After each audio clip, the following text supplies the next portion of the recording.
আমরা যেহেতু টাকা ছাপিয়ে দিচ্ছি না, কাজে মূল্যস্ফীতি হবে না। কতজন মানুষের কাছে আমরা পৌঁছে দেবো, তাই তো? এবং মূল্যস্ফীতি হবে কিনা, বাজেট কত, স্বাভাবিকভাবে বাজেট কত এটি আমরা আপনাদেরকে এখনই বলছি না। অর্থাৎ আমরা পর্যায়ক্রমিকভাবে জিনিসগুলোকে সামনে এগিয়ে নিয়ে যাব।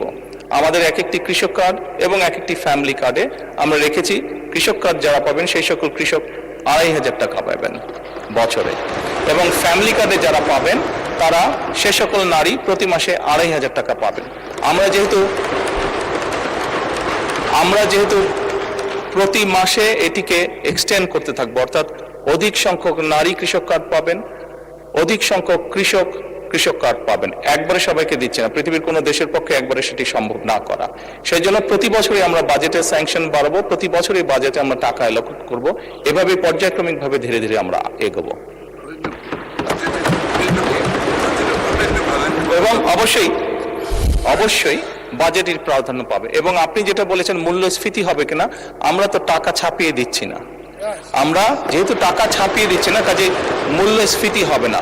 বরং আমরা মনে করি এই টাকাগুলো যখন মার্কেটে যাবে, যারা কৃষক কার্ড পাচ্ছেন সেই সকল কৃষক, যারা প্রান্তিক পর্যায়ে নারীরা যারা পাচ্ছেন টাকা, নিশ্চয়ই তারা সিঙ্গাপুর বা বিভিন্ন দেশে টাকা পাচার করবেন না। সেই টাকা লোকাল অর্থনীতি দিয়ে তারা খরচ করবেন, এবং একজন নারী স্বাভাবিকভাবে সেটি তার সন্তানের লেখাপড়ার পিছে খরচ করবেন, অথবা সেটি তার সন্তান বা পরিবারকে একটু ভালো খাবারের ব্যবস্থা করবেন, অথবা তিনি লোকালি কোনো ছোট ব্যবসা প্রতিষ্ঠান গড়ে তুলবেন।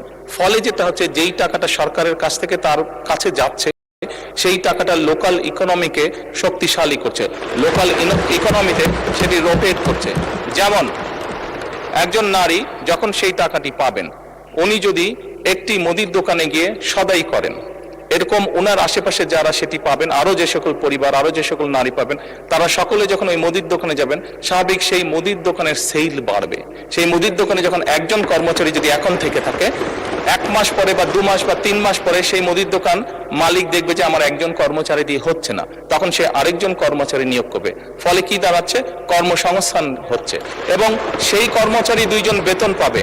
তারাও গিয়ে গামছা কিনবে, লুঙ্গি কিনবে, অথবা তার সন্তানের জন্য চিপস কিনবে, অথবা একটা ছোট্ট ফ্রক কিনবে তার মেয়ের জন্য।